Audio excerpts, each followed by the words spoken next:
Bien, 9 de la mañana ya con 9 minutos y estamos junto a nuestra panelista y a nuestro panelista del día de hoy. Les damos la bienvenida, pero de inmediato a Flavia Torrealba Díaz, presidenta del Partido Regionalista Verde. Flavia, bienvenida, ¿cómo estás? Hola Felipe, buenos días a usted, a los auditores, auditoras y por supuesto a Pablo.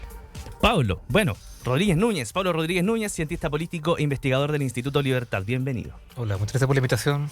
Buenos días, Flavia, Felipe. Gracias a ustedes por venir, por estar acá en este día martes 28 de mayo, que tenemos tantas cosas por conversar. Cuesta de repente elegir los temas para el panel porque hay muchas cosas que están pasando, pero decidimos hoy día comenzar con la cuenta pública, esta tercera cuenta pública del presidente Gabriel Boric, programada para la mañana de este sábado 1 de junio. Quien se refirió a ella el día de ayer fue Carolina Toá, la ministra del Interior y Seguridad Pública. Entre las varias cosas que dijo está, por ejemplo, cito textual: estamos a mitad del mandato, dice, entonces aquí se habla de las cosas que se han ido comprometiendo en distintos momentos, del avance que han tenido, también de iniciativas que se han tomado y que no estaban en los anuncios. Además, ella misma adelantó que el presidente Boric se va a referir a cosas como que van a relevar como de mayor importancia, evidentemente más importan, dice, a la ciudadanía, como por ejemplo cómo ha evolucionado la economía del país, los esfuerzos que se han hecho en materia de seguridad, lo que significa el haber aprobado y tener hace pocas semanas en ejecución el royalty minero, entre otras cosas, dice Carolina Toá. Pero más allá de lo que pueda decir ella, más allá de lo que vaya a decir el presidente Boric el día sábado, Flavia, ¿qué es lo que se podría destacar de este último año del presidente Gabriel Boric en su gestión?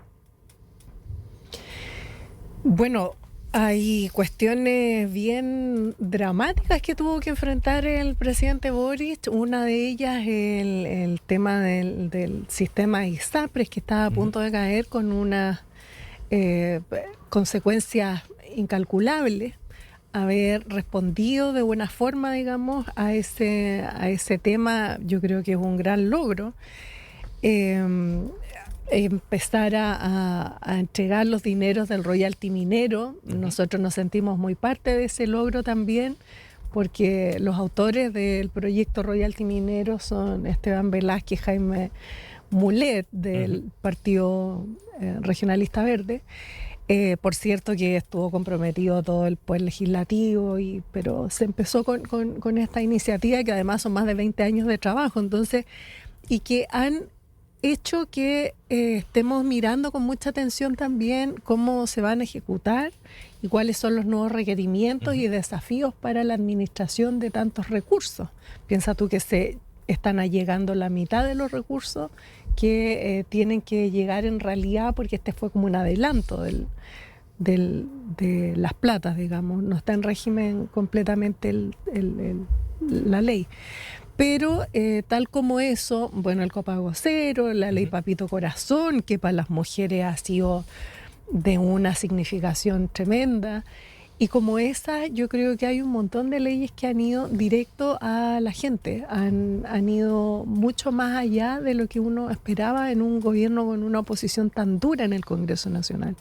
Es cierto que no se avanzó como queríamos. Recordemos la dramática votación de la reforma tributaria en el Congreso, donde faltaron 2 votos de 2 diputadas que se salieron de la sala. Hubiera sido otra la evaluación que hubiéramos tenido, evidentemente, y otra la cuenta, pero a mí me parece que vamos con números azules al Congreso Nacional en esta oportunidad. ¿Es así, Pablo? Vamos con números azules, como dice Flavia. ¿Qué es lo que se puede destacar de este último año de gestión del presidente Boric? A ver, yo creo que no hay mucha expectativa respecto a la cuenta pública del presidente. Ahí no sé si hay un ambiente tan de recepción frente a lo que pudiera decir el presidente. Este año la cuenta pública seguramente va a resaltar mucho el tema de seguridad, que es una de las cosas de las cuales se han aprobado una cantidad de leyes importantes, la más significativa según las cifras del gobierno desde el retorno a la democracia, pero mucho de eso ha sido con fruto del acuerdo con la oposición. De hecho, muchos de esos proyectos son mociones de parlamentarios de derecha que fueron presentados no en este gobierno, sino que en el anterior, incluso bajo alguno previo más antiguo. Entonces, hay un trabajo en conjunto, que ojalá el presidente lo rescate. Que ojalá que ese balance respecto a la agenda de seguridad y todo lo que se ha logrado ahí vaya justamente acompañado de un mensaje también de unidad respecto a cómo la derecha se ha puesto de acuerdo con el gobierno para justamente sacar los proyectos adelante. Yo creo que eso tiene que ir, o sea, tiene que ir obviamente el recuento y el balance general de seguridad, pero con ese mensaje positivo justamente tratando de repetir ese tipo de discurso en otras instancias. Pero vuelvo a lo que señalaba al principio, no hay mucha expectativa respecto a grandes anuncios nuevos. No hay como una percepción de que este discurso pueda marcar un quiebre con los primeros 2 años, con lo que vengan, ¿no? Entonces, y yo creo que eso también le pasa incluso a las fuerzas más oficialistas, que tampoco están esperando grandes anuncios, porque justamente las grandes materias, yo reconociendo que hay muchas cosas que Flavia reconoce como positivas, que lo son, pero los grandes proyectos todavía están en el Congreso. Estamos hablando de pensiones, estamos hablando de la reforma tributaria, pacto fiscal, que son transformaciones por las cuales los gobiernos se juegan mucho y a la cual dedican mucho tiempo, pero que uno no ve que puedan salir del Congreso, y si es que salen, no van a salir en los términos que el gobierno quisiera. Entonces, las grandes reformas y los grandes temas son materia pendiente todavía de este gobierno, y uno no ve que pueda eso solucionarse en el mediano plazo. Uno ve que haya un cambio muy, muy grande ahí. Pero sí, lo que quiero señalar también es que en la cuenta pública del año pasado, el presidente prometió o comprometió muchas cosas vinculadas justamente a la aprobación de la reforma tributaria en su momento. Y yo creo que eso no es tan responsable. O sea, yo creo que cuando tú haces anuncios y lo supeditas a que otra reforma se apruebe, yo creo que no es tan claro para la ciudadanía. Porque de esto se prometieron muchos recursos en diferentes áreas, claro, que se iban a generar a partir de la reforma tributaria, pero eso no era realista. Entonces uno puede prometer, sí, es parte del anuncio y de la tarea presidencial, puede tratar de comprometer compromisos y medidas, etcétera, pero cuando tú sabes que eso probablemente no se va a cumplir, yo creo que no es tan responsable hacerlo. En Instagram nos puede seguir en el @RadioSach, en Instagram también, @MPabloRodN. ¿Es así? Sí. MPabloRodN. Sí. Y en Instagram también, @Flavia.Torrealba. Flavia, Pablo, aquí lo que comentaba en materia de seguridad, por ejemplo, es el tema de los consensos, los acuerdos. Aquí en este mismo panel, con otras y otros panelistas, se ha mencionado que el presidente Boric se ha dado vuelta a la chaqueta, por ejemplo, que ha fallado a sus principios, etcétera. Por otro lado, también se ha mencionado que de eso se trata gobernar, de llegar a consensos, de llegar a acuerdos, no solamente con tu sector, sino que también con el sector, podríamos decir, contrario a la oposición. ¿Deberíamos esperar algo de eso este día sábado 1? ¿Algún guiño en alguna otra materia, además de seguridad, directamente a la oposición? Mira, el gobierno ha tenido una oposición extremadamente dura. Efectivamente, en materias de seguridad se han aprobado 51 leyes que están en ejecución, pero no las más importantes, porque las más importantes no se discutieron, porque la derecha se mandó a cambiar de la mesa de seguridad que se había instalado para resolver los problemas. Por lo tanto, claro que el gobierno tiene la obligación de tener un tono conciliador, porque gobierna no solo a los partidarios, sino a todo el país. Pero por cierto que las responsabilidades que tiene la derecha en esta pasada son intensas. El tema de la reforma tributaria es una responsabilidad de la derecha que no haya avanzado y que haya estado jibarizada y restringida a un nivel que casi ahora es esperable que se recauden solo por materias tributarias nuevos recursos. Es cierto que era lo más importante de toda la reforma, pero por cierto que está completamente jibarizada porque la derecha se niega completamente a impuestos a los súper ricos y cuestiones que eran importantes también. Por lo tanto, lo otro, en el modelo de pensiones, la derecha se dio vuelta a la chaqueta de una manera extraordinaria, digamos. El presidente Piñera había planteado que los nuevos recursos que entraran al sistema iban a ir distribuidos en una proporción de 3 y 3 de los nuevos aportes que hacen los empleadores, que recordemos que no son del propio salario de los trabajadores y las trabajadoras.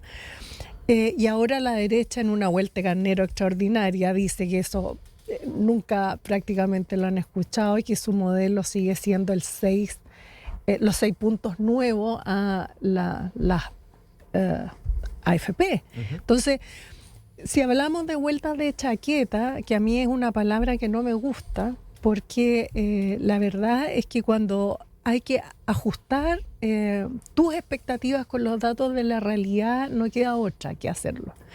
Porque es lo mismo que vemos en el discurso de la candidata Evelyn Matei, lo mismo que vemos, como te decía, en las actitudes que ha tenido la derecha, que a veces ha impulsado cuando eran gobierno ciertos proyectos de ley que ahora desconocen. Entonces, el concepto de dar vuelta a la chaqueta asociado al presidente Boric, yo creo que lo usa la derecha exclusivamente para minar el atributo del presidente.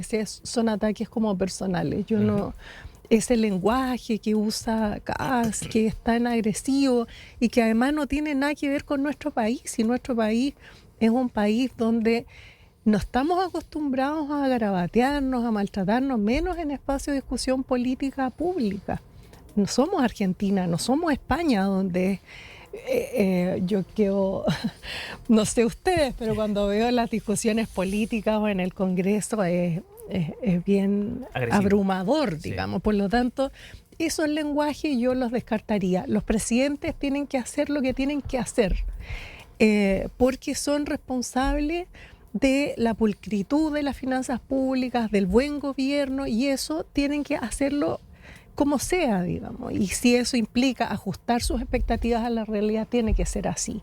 Uh-huh. Ahora, tenemos una particularidad. Nosotros tenemos un sistema político presidencial reforzado que tiene mucho poder y que no todo pasa por el Congreso Nacional. Entonces tenemos también muchas expectativas en que el presidente anuncie algunas cuestiones que tengan que ver, digamos, con la gestión que se puede hacer desde la presidencia y no necesariamente pasando por otro poder del Estado. Uh-huh.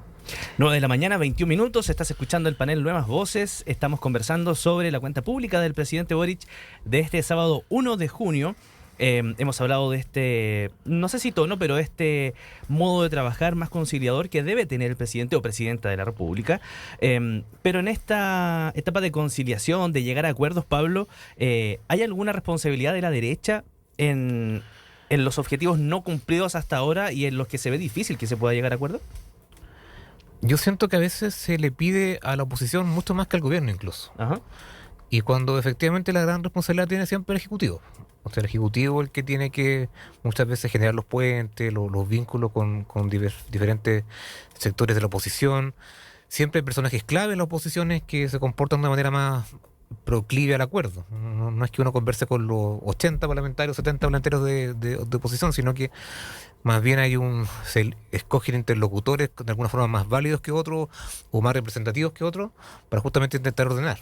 Y eso siempre es responsabilidad del Ejecutivo. No le puede dar esa responsabilidad a la oposición. Entonces creo que la oposición lo que ha hecho es oponerse a reformas que cree que no son buenas para el país.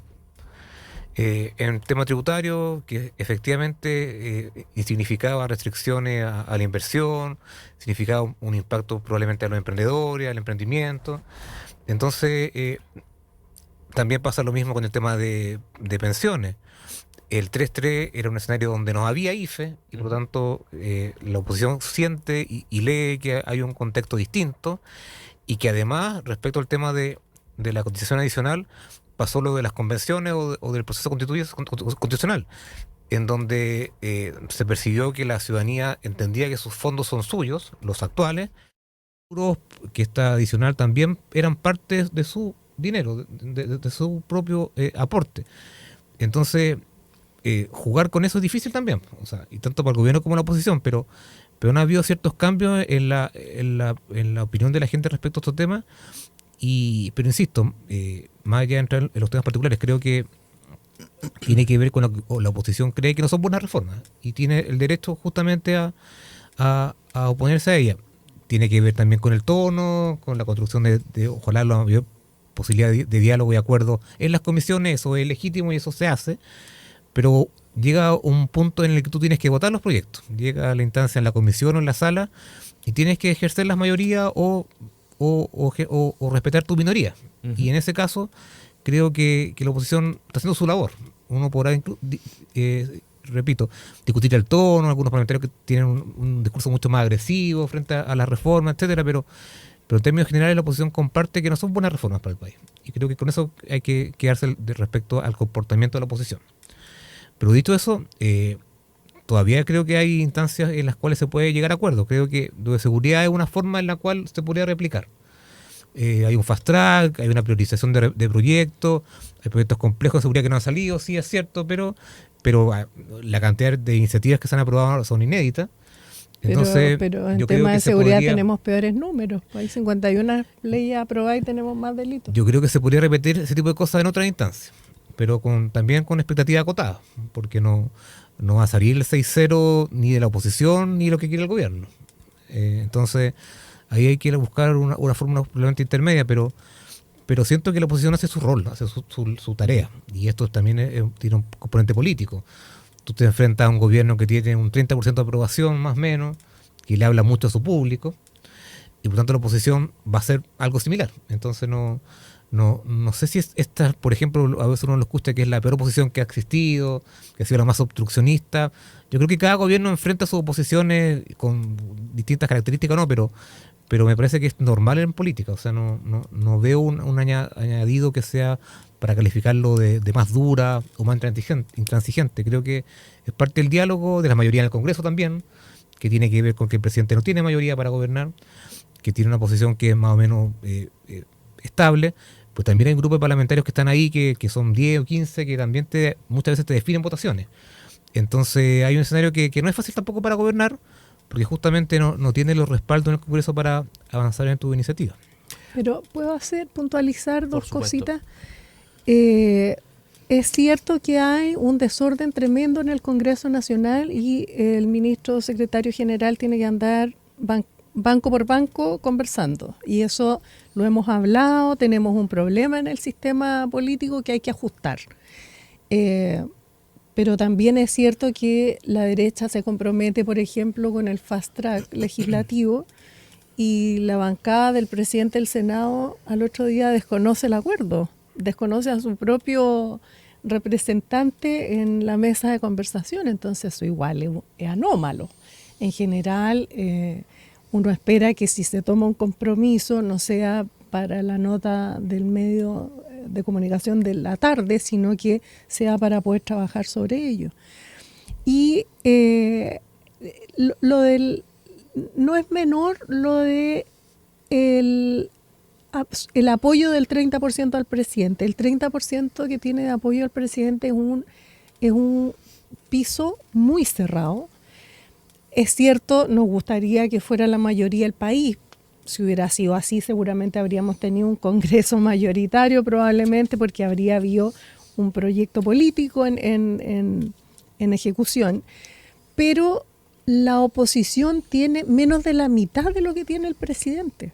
Entonces, si el presidente tiene el 30% y la oposición tiene el 12%, hay unas encuestas que dicen el 8%, hay algo que no está funcionando y que no tiene que ver con lo que está pasando en el Congreso Nacional.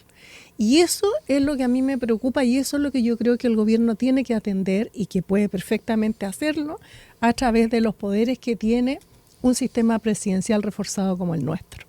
Y es ahí donde, y vuelvo a la cuenta pública, digamos, la gente no está efectivamente apoyando mayoritariamente, entre comillas, pero no sé si es al gobierno, a la figura presidencial, pero tampoco lo está haciendo con la oposición. Entonces, algo está pasando ahí donde el sistema político está completamente divorciado. ¿Por qué? Porque estamos hablando de cuestiones que efectivamente se demoran mucho tiempo, pero también es porque no nos estamos haciendo cargo de los nuevos problemas. Nosotros estamos en unos problemas, en las regiones son dramáticas las situaciones de los productores, de los pequeños empresarios, de las iniciativas de autoempleo que perfectamente se pueden apoyar desde, por ejemplo, un bono para fortalecer el Banco del Estado, una colocación de bono que sea 20, 30 años y tal como se salvó en algún momento la banca privada, ahora puede reforzar la banca pública para apoyar de mejor forma a aquellas empresas que están prácticamente trabajando para los bancos. Entonces, tú desde la Presidencia de la República, claro que puedes hacer cosas sin pasar por el Parlamento y sin forzar esta discusión con la oposición, porque las miradas que tenemos sobre los temas previsionales, por ejemplo, son absolutamente dramáticamente distintas. O sea, si hay gente que está recibiendo de pensión 27.000 pesos, 72.000 pesos, ¿cómo es posible que por mucho que las AFP hayan logrado meter la idea de que los fondos previsionales son tuyos y que son heredables, cómo la gente no va a sacar la cuenta que lo mío es una miseria y la herencia, lo que se va a heredar por sistema de AFP, va a ser miseria? Entonces, tú que eres un tipo inteligente, de un centro de estudio eficiente, influyente, claramente no puedes estar de acuerdo que el sistema previsional como está bien diseñado, o va a llevar justicia a la gente que, por cierto, es la que se sacrificó durante los 80 en las peores condiciones laborales, con unos niveles de desempleo altísimos, con los programas PEM y POG, ¿se acuerdan ustedes? Con ollas comunes. Entonces, toda esa gente es como víctima de este sistema. Hay miradas que están enfrentadas en el Congreso, se ve más, pero que la gente está viendo que no están resolviendo sus problemas. Entonces, eso es una materia que debe preocupar a todos. Ya nos vamos a meter en discusión previsional. Te quiero dejar el derecho a réplica, Pablo. También poniendo sobre la mesa y sobre el centro esto de los trámites más administrativos que legislativos también. Sí, quiero retomar el tema, lo último que mencionaba Flavia respecto, por ejemplo, al tema de las pensiones. No solamente hay un sentimiento de propiedad de los fondos, que yo creo que se instaló muy fuertemente a partir de, sobre todo, la Convención 1. Y de la campaña de las AFP, que ha sido intensa, pero además permanente. Está el componente de que hay una gran desconfianza hacia los políticos. Y eso no es solo mérito de la oposición, sino que de algo que ha pasado en los últimos tiempos, que tiene que ver con que la gente no confía en los políticos. ¿Transversalmente? Claro. No confía justamente en los partidos políticos, mucho menos. Y por lo tanto también tiene esa desconfianza respecto a que qué se va a hacer con esos recursos. Y no estoy diciendo que vaya a robarse, sino que estoy diciendo que van a ser ocupados de mala forma. Y eso creo que también pesa mucho en las decisiones de la gente respecto a quién o no apoyar en un probable elección, no sé. Porque tiene que ver con el desempeño económico que ha tenido el país. El gobierno ha intentado revertir eso en el corto plazo. Pero desde el punto de vista económico llevamos por lo menos unos 6 o 5 años, un poco más, en donde el tema económico ha sido mucho más lento de lo que la gente esperaba. Entonces hay una desconfianza profunda hacia los políticos y también hacia el desempeño económico que ha tenido el país en los últimos tiempos, y por lo tanto piensa que probablemente con sus propios fondos puede tratar de salir mejor de una crisis o de enfrentar mejor algunas cosas. Yo comparto que eso es insuficiente. Lo que mencionaba Flavia como lo que las propias personas pueden financiarse es bajísimo. Y por lo tanto, por eso tenemos otras instancias como el IFE, como aportes que se hacen respecto desde el Estado a que las personas tengan mayores pensiones, jubilaciones. Pero creo que están esas dos combinaciones de elementos de desconfianza y también respecto a la economía del país en general. Y lo otro que también creo que es relevante mencionar tiene que ver con que yo vuelvo al tema inicial de que probablemente el oficialismo tampoco espera muchas cosas de esta cuenta pública, pensando justamente que no hay mucho margen para hacer y que por lo tanto es vital que el gobierno se ordene a sus parlamentarios, que no siempre están ordenados también. No solamente esto hay que destacárselo a la oposición. De hecho, en la agenda de seguridad hay muchos proyectos que importante del Partido Comunista, Partido Comunista principalmente, ha sido muy crítico y ha votado en contra incluso de iniciativa a la cual el presidente le pone urgencia. Entonces el desorden también es parte de lo que está presente en oficialismo y oposición, ese desorden legislativo.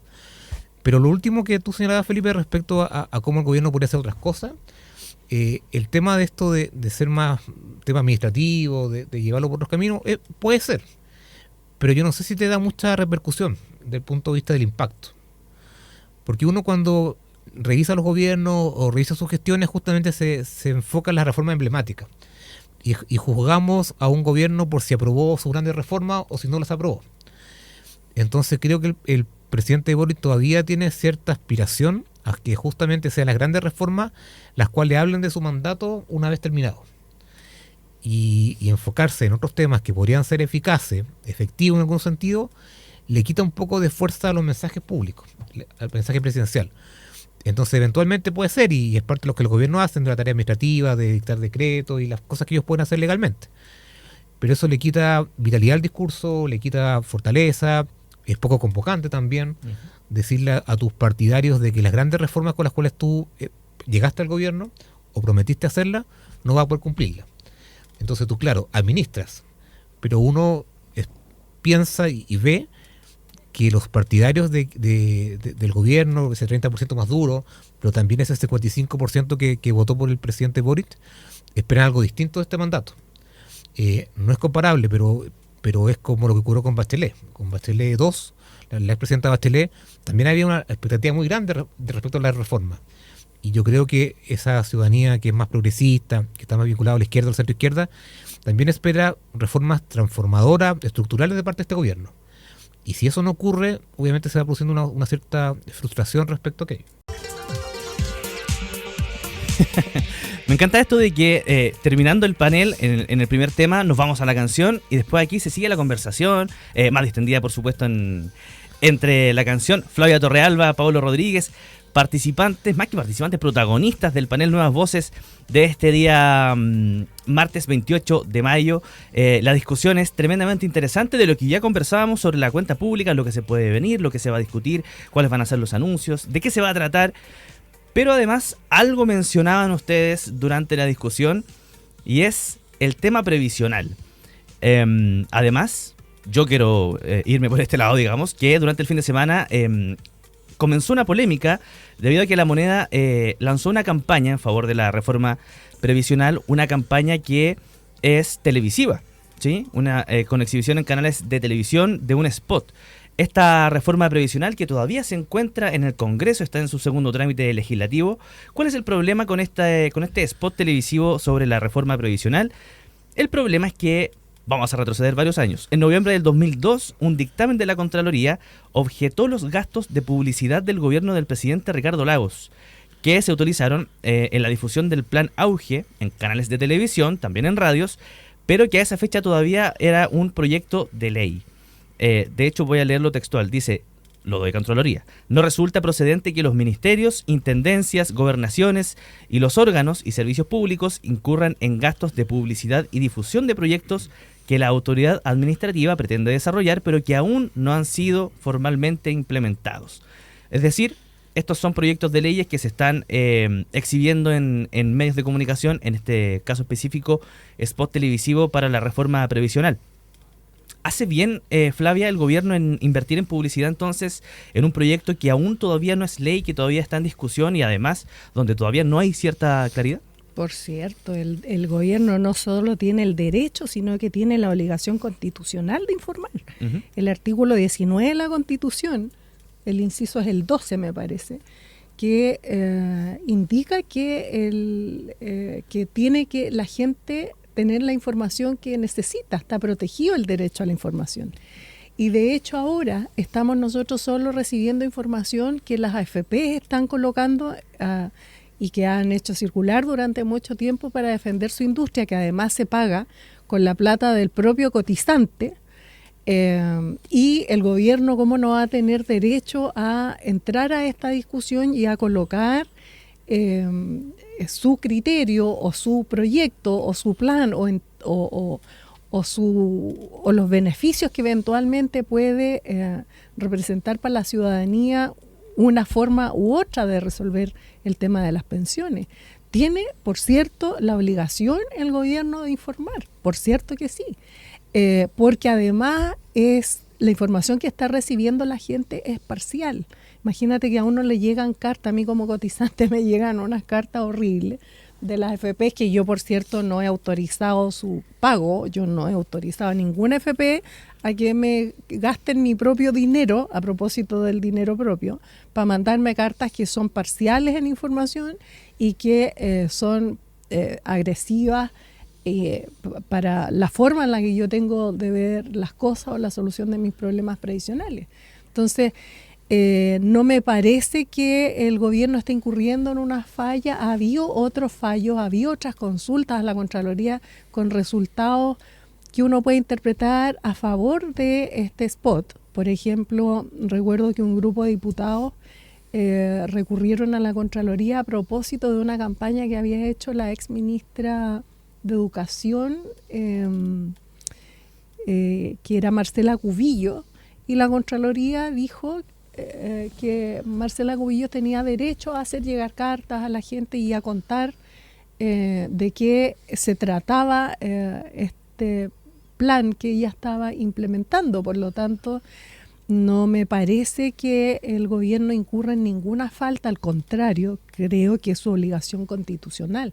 Esta es una discusión de un alcance tremendo para la ciudadanía, y la ciudadanía tiene que juzgar con todas las herramientas. En los antiguos duelos, en cualquier discusión, uno diría con las mismas armas.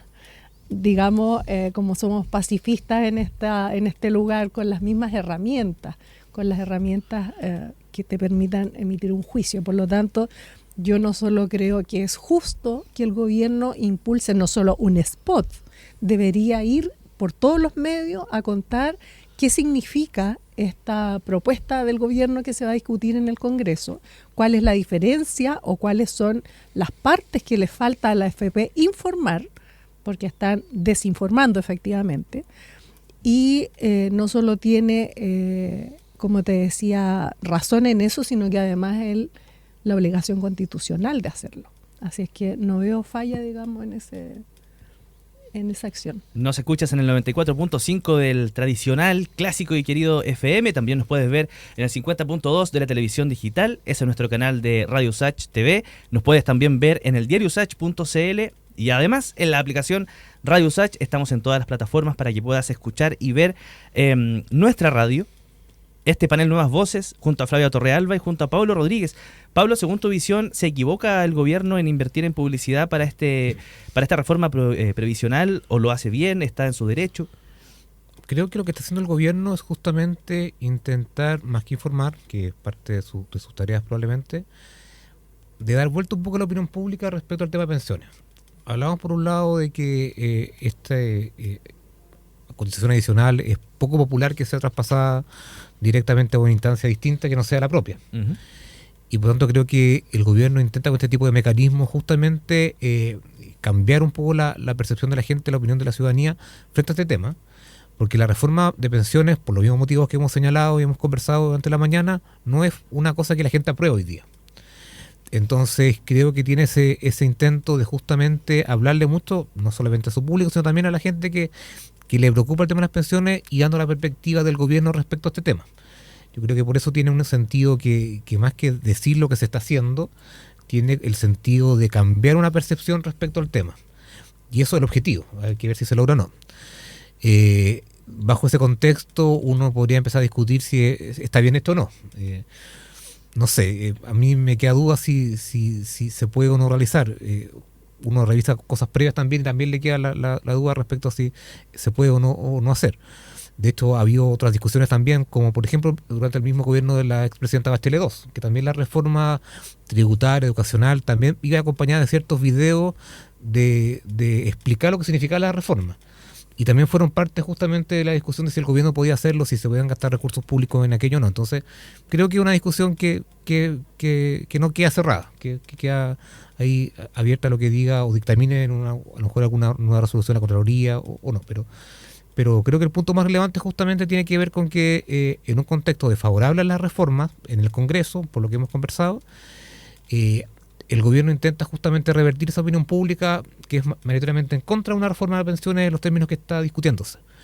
Entonces sí tiene un sentido de justamente cambiar esa opinión, y más en un contexto previo al que estamos discutiendo de la cuenta pública, en donde si el gobierno no logra revertir lo que pasa en el Congreso, esas reformas no van a salir. Entonces, a lo que voy finalmente es que se ha señalado en otras instancias, y no directamente, pero otros parlamentarios lo han señalado, algunos partidos políticos lo han dicho, de ahí que de alguna forma, y no sé si la palabra exacta, pero es de alguna forma movilizar a la gente, movilizar a la ciudadanía respecto a lo que el gobierno está haciendo. Y creo que este tipo de iniciativas van en esa lógica, de que no es que la gente vaya a salir a la calle, o a lo mejor sí, pero tiene que ver que la gente que siente que el proyecto es bueno, se manifieste. Y eso se manifiesta en la calle, se manifiesta en las encuestas, se puede manifestar en las protestas, en las movilizaciones, pero creo que tiene ese sentido, de hablarle justamente a la ciudadanía directamente, no a través de la AFP, como dice Flavia, sino que directamente a través del gobierno, y que justamente sea capaz de dar vuelta una opinión pública que hoy día es contraria a la reforma. Creo que eso es lo central. Sí, yo estoy de acuerdo con, o sea, ese es el objetivo que yo buscaría, por cierto, porque efectivamente ahora no se está discutiendo acerca de la reforma que está presentada. Ahora se está discutiendo acerca de una opinión pública que se instaló en base a un discurso de las AFPs para defender su industria, que no solo implica errores, es una visión parcial, sino que además genera un daño patrimonial y futuro enorme a la gente. Yo creo que el gobierno tiene la obligación de colocar en contexto esa discusión, porque es una discusión que tiene un alcance enorme, no solo presente, sino también futuro de la gente y especialmente de los que han estado en el mundo laboral. Por lo tanto, hasta el momento la gente no tiene información de lo que se está discutiendo. Tiene solo una versión, que es la versión parcial y desinformante de las AFP, que además pagan, insisto, con la propia plata de la gente, sin autorización previa de esta. Y el gobierno tiene la obligación de decir, oiga, ¿sabe qué? Lo de las AFP tiene este porcentaje, pero le falta el resto de las indicaciones, porque lo que están haciendo las AFP, están haciendo una campaña sistemática de hace años para defender su industria como cualquier empresa privada, pero no estamos hablando desde el gobierno de una empresa privada, ni sus intereses. Estamos hablando de bienes públicos que tienen que ser defendidos, que son las pensiones y el bienestar futuro, y eso no ha tenido ninguna voz. No podemos olvidar tampoco que hay un aspecto que es bien poco popular estarlo recordando, pero es la concentración de los medios de comunicación. La voz que está en la opinión pública es solo la de algunos, y yo creo que tiene que ver con eso también, que la derecha no cosecha el descontento, porque se coloca el descontento en los medios de comunicación que están muy concentrados. Yo no estoy en contra, digamos, de que haya gente de distintos sectores que tenga medios de comunicación, está en su derecho, pero la falta de pluralidad que hay en el país, si no fuera por las radios universitarias, por los medios de comunicación independientes, sería más dramático aún. Entonces, en Chile no hay una libertad un pluralismo de opinión, más bien no hay soportes suficientes para que las conversaciones se den de manera tan libre que la gente pueda hacer un juicio sobre lo que está pasando en la agenda pública. Por lo tanto, teniendo en consideración eso también, yo creo que es deber del gobierno y del Estado colocar las herramientas que permiten informar a la gente de todos los aspectos de esta ley que se pretende llevar adelante. 9 de la mañana con 51 minutos. Para aprovechar estos últimos minutos de discusión, Pablo, me quiero quedar con las AFP porque la ministra del Trabajo, Janet Jara, ministra del Trabajo y Previsión Social, consultada por las críticas, apuntó a estas administradoras de fondos de pensiones y cito textual: la verdad, dice ella, es que desde que estamos con el proyecto de reforma de pensiones, las AFP han invertido una gran cantidad de recursos en, más que informar, desinformar a la ciudadanía. Da algunos ejemplos, por ejemplo, bien, valga la redundancia, pero te quiero preguntar si la discusión está en torno a el gasto de recursos públicos, de recursos fiscales, por eso se va a la Contraloría, por ejemplo. ¿Cómo se fiscaliza el origen de los recursos que se utilizan por parte de las AFP para estos comerciales televisivos, considerando que las AFP manejan dinero de todas las chilenas y chilenos que cotizan?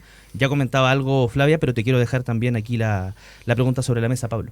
Sí, que lo más probable, porque las AFP también son vigiladas, aunque pareciera que no, pero hay una superintendencia que está encima de ella y está revisando sus acciones.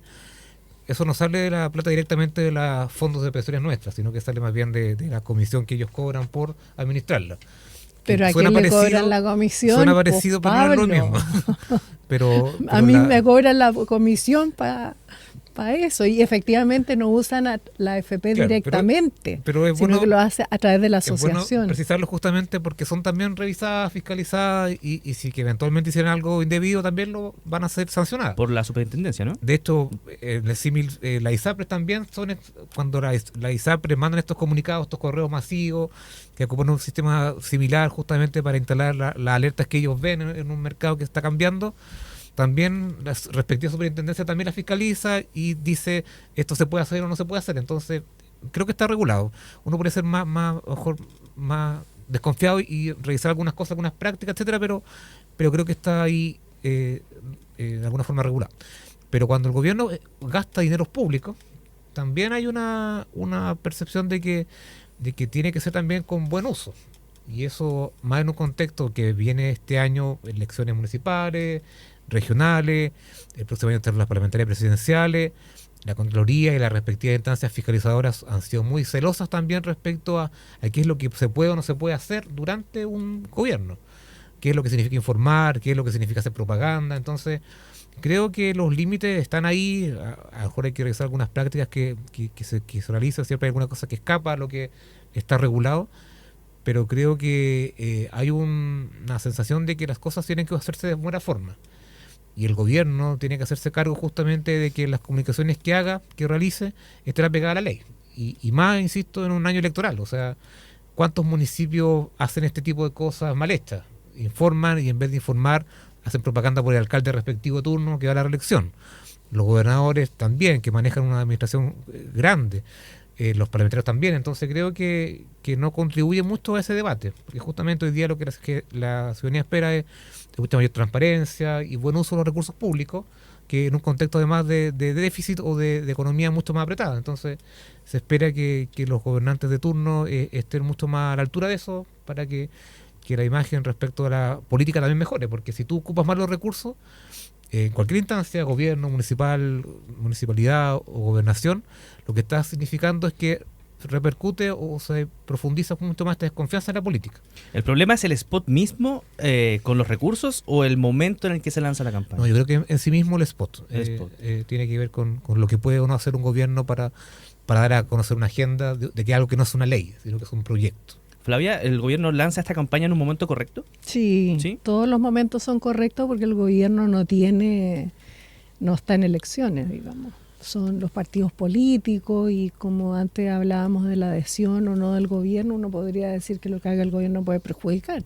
No, yo creo que el gobierno tiene la obligación y tiene el deber y tiene el derecho de poner en contexto una discusión pública que afecta a un bien público que son las pensiones y el bienestar futuro de la gente. Y mira qué buena palabra que usó la ministra Jara, que las AFP efectivamente están desinformando. Pues si uno le llegan sus comunicaciones, ve la publicidad que colocan. Yo marché contra las AFP porque desde que nacieron, estoy estudiando el sistema, entonces no. Alguien tiene que colocar contexto a esta discusión y el gobierno tiene todo el derecho a participar de esta conversación, insisto, informar cuál es su proyecto, que no tiene nada que ver con lo que dice la AFP que el gobierno quiere hacer, ¿me entiende? Entonces, derechamente están mintiendo y eso tiene que corregirse. Flavia Torrealba Díaz, presidenta del Partido Regionalista Verde, en Instagram, @flavia.torrealba, en Twitter, Torrealba Flavia. Pablo Rodríguez Núñez, cientista político e investigador del Instituto Libertad, en Twitter, mpablo_r, y en Instagram, mpablo_rodn. Muchísimas gracias, Flavia, Pablo, por haber estado esta mañana aquí en el Enlace USACH. Siempre se pasa muy rápido la discusión. Sí, Debería ser es que son temas muy importantes. Sí, muy interesantes. Les quiero agradecer por el debate, por la altura de miras también, y que tengan un excelente día. Muchas gracias. Muchas gracias. A nosotros no nos gustan los insultos en política, ¿ves? No. Somos de distinta posición y estamos lo más Por supuesto, tranquilos. de eso se trata. Conversar. Así es. Sí, por supuesto, de eso se trata.